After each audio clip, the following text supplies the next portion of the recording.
There is a money mistake that almost never looks like a mistake when it begins. It does not begin with panic. It does not begin with gambling. It does not begin with someone making obviously reckless decisions. It usually begins at the exact moment life starts to feel like it is finally working. You get the raise, you move to the better neighborhood, you upgrade the car, you start taking the trips you used to postpone. You buy the furniture that makes the home feel complete. You pay for the conveniences that make hard weeks easier. You tell yourself a very reasonable story. I worked for this. I can afford this. This is what progress is supposed to look like. And that story is why this mistake is so expensive. Because the danger is not that people spend money. The danger is that they start buying proof before they build power. Proof that they made it. Proof that they are stable. Proof that they are successful. Proof that they are no longer struggling. But proof is not the same thing as security. And a shocking number of people spend the strongest earning years of their lives building the appearance of progress while quietly delaying the thing that would have made them truly safe.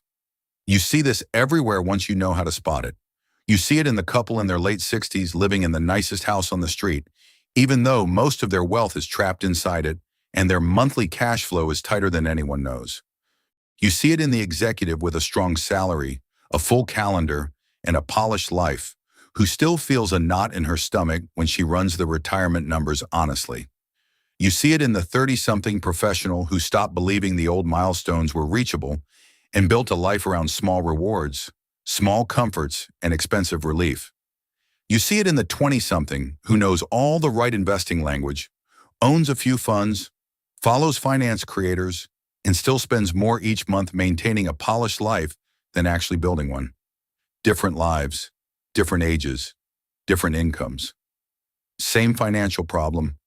They are buying visible evidence of success faster than they are building invisible sources of strength. And invisible strength is what matters when life gets expensive, when work gets uncertain, when health changes, when parents need help, when markets fall, when inflation bites, when retirement suddenly stops being a concept and becomes a date on the calendar. That is when proof stops helping. Let me show you what I mean. A man named Paul spent 42 years working for the same company. He did many things right. He stayed employed. He bought a home early. He avoided major debt. He took pride in keeping that house beautiful. New roof, new deck, better kitchen, landscaping, finished basement. For decades, every extra dollar went somewhere visible. If you visited, you would think this was a man who had won. And in one sense, he had. His house had grown enormously in value. But when he retired, a harder truth came into focus. The house looked like wealth, but it did not behave like wealth. It did not send him income every month. It did not cover rising healthcare costs.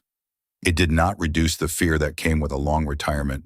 Yes, he could sell it, but selling meant leaving the place where he built his life, his routines, his neighbors, his memories. So he stayed. And now he lives inside his biggest financial asset while feeling less financially free than people with smaller homes and larger investment accounts. That is not a housing story. It is a sequencing story.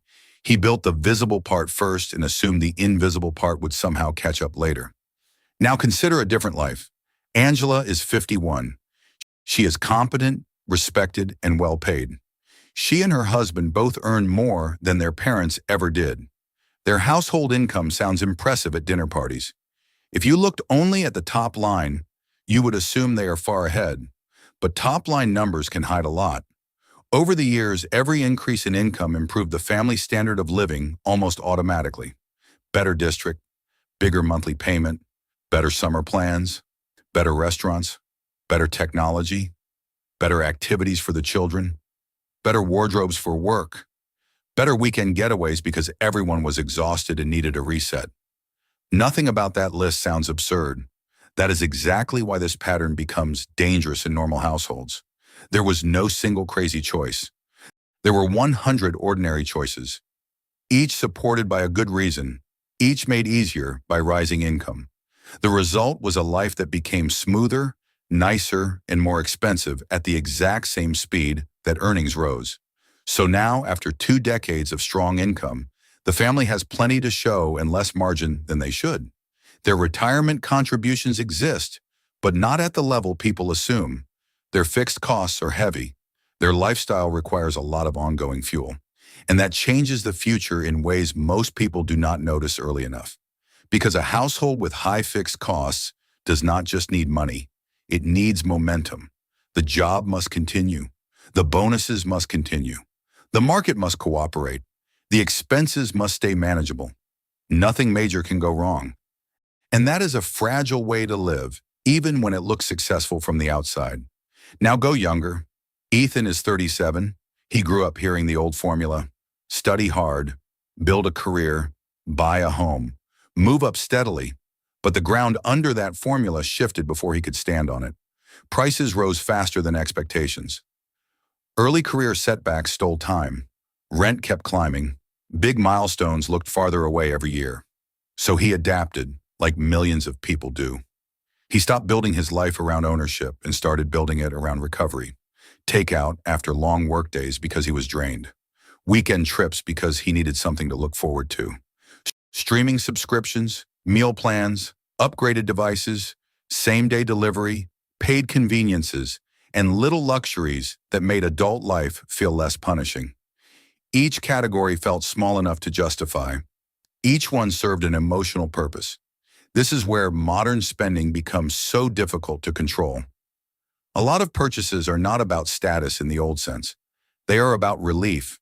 Relief from stress, relief from boredom, relief from feeling left behind. And because the emotional logic is so strong, people defend these habits fiercely. I deserve some joy. I work hard. Life is hard enough. What am I supposed to do? Save endlessly for a future that may never come? Those are not stupid questions. They are human questions. But they can still lead to expensive outcomes.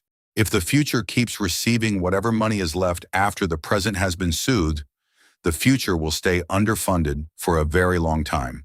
Then one day a person wakes up at 37, 41, or 45 and realizes that what felt like balance was often just consumption, wearing the language of self-care. And then there is Chloe. She is 26. She is not financially clueless. In fact, she may be more financially informed than any generation before her at the same age. She knows about investing. She knows about compound growth. She knows what emergency funds are for. She knows the words that signal maturity. But modern money problems are no longer driven only by ignorance. Many are driven by identity. Chloe wants to feel like the kind of person who is going somewhere. So she builds a life that reflects that image. Clean apartment, good lighting, tasteful clothes, better skincare, fitness membership, nice coffee setup, organized workspace, weekend content that looks calm and intentional. She contributes to her brokerage account. That part is real, but she also spends heavily on the visual and emotional package of becoming someone. That is the new layer of the old problem. People used to buy the house to feel established. Now they can buy the mood, the style, the setup, the identity.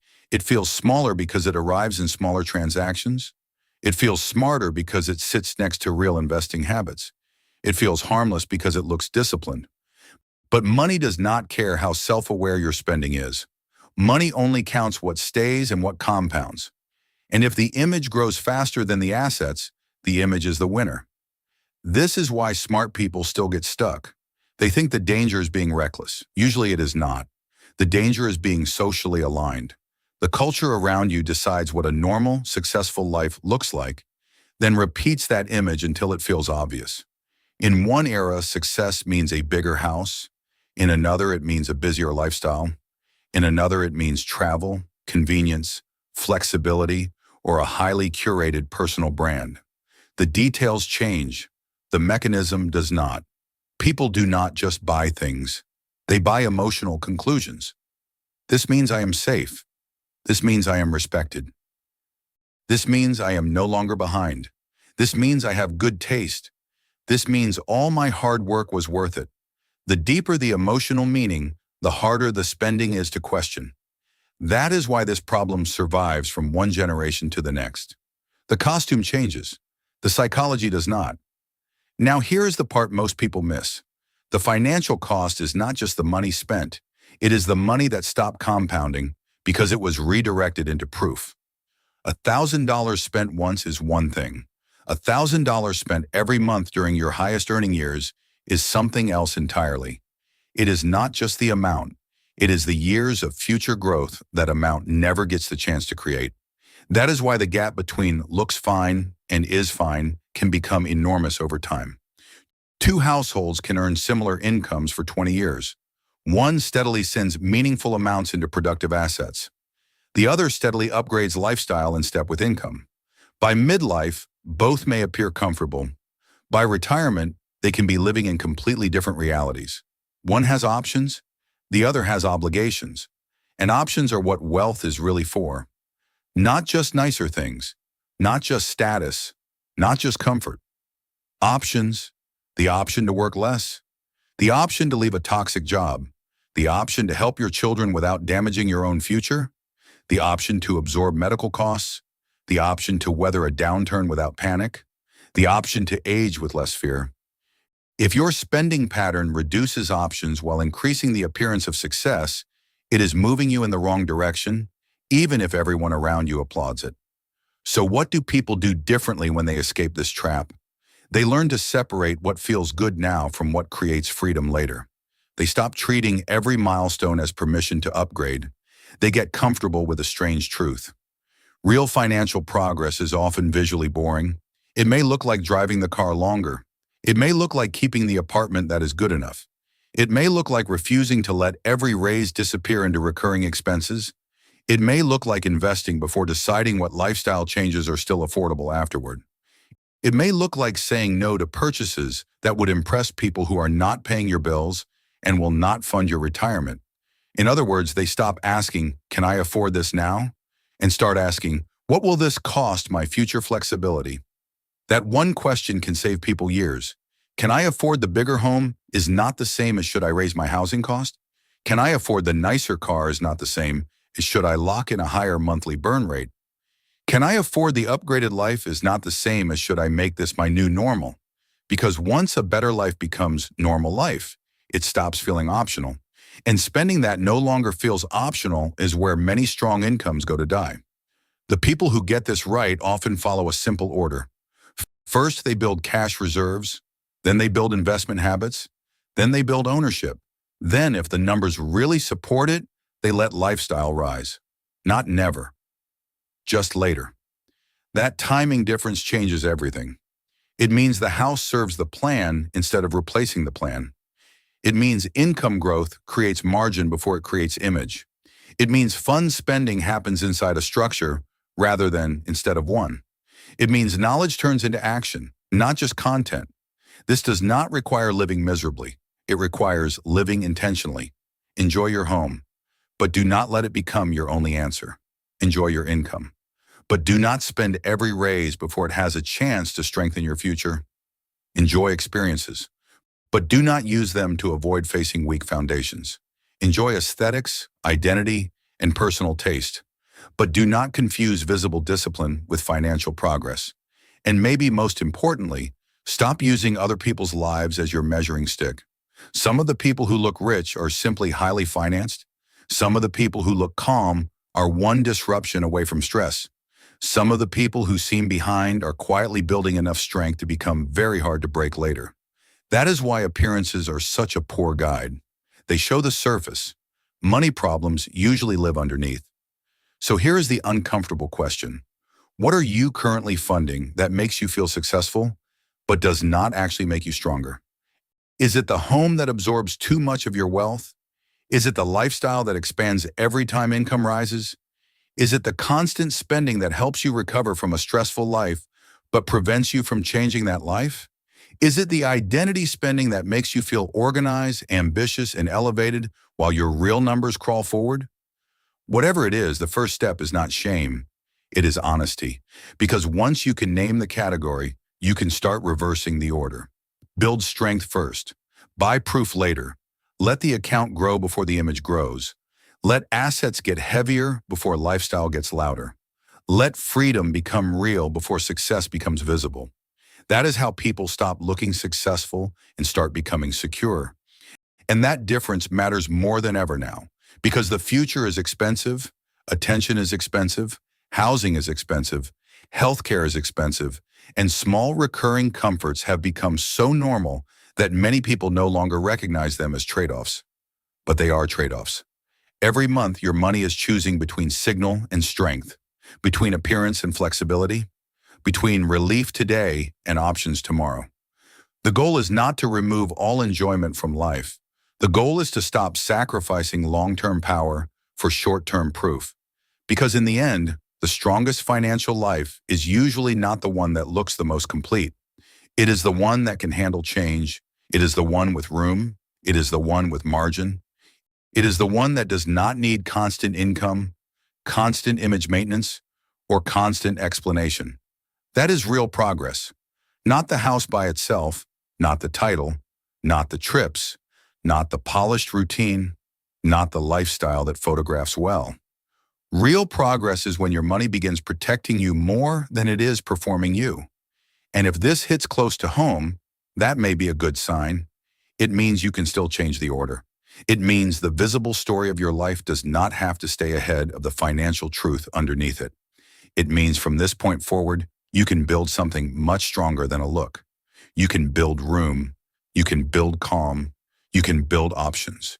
You can build the kind of wealth that does not need to announce itself to be real.